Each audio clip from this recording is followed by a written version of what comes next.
Well, Elizabeth Shepard, congratulations on your Juno nomination. How are you feeling about it right now? I'm feeling great. How can you not?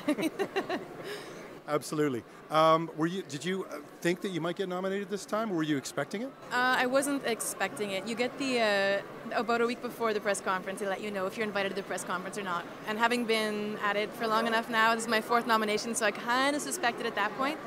But I didn't really think this album would be nominated because it's kind of an experimental album, and vocal jazz, there's a very distinct idea of what that sounds like, and it's not that.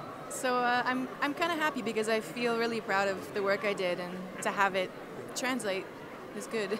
Absolutely. I mean, it must be nice to sort of be consistently recognized, not just once, but over the years. Definitely, yeah. This is 4 out of 5, and the 5th was longlisted for the Polaris Prize, so it's nice. I mean, you know, it's such a labor of love on so many levels, the music and the music business, and any help that we can get just to sort of credit what we do is certainly appreciated.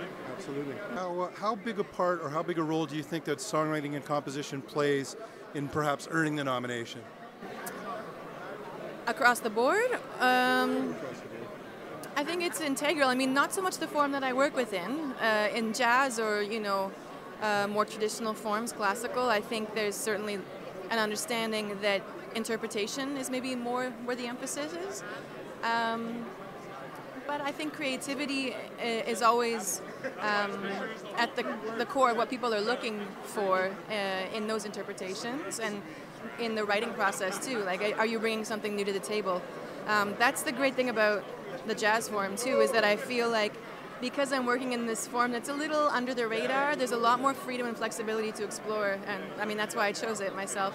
Absolutely, yeah.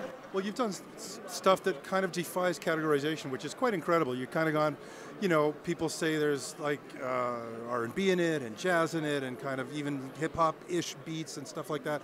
You seem quite open to all manner of what's going down musically, as long as it keeps you interested.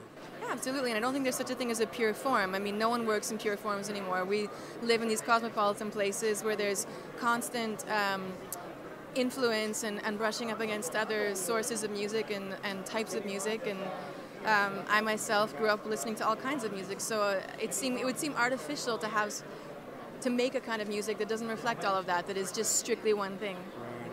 I hear that. What are you up to between now and March 15th when the Junos happen? Some touring about Canada, and then I'm going to Mexico and flying home from Mexico just in time for the Junos.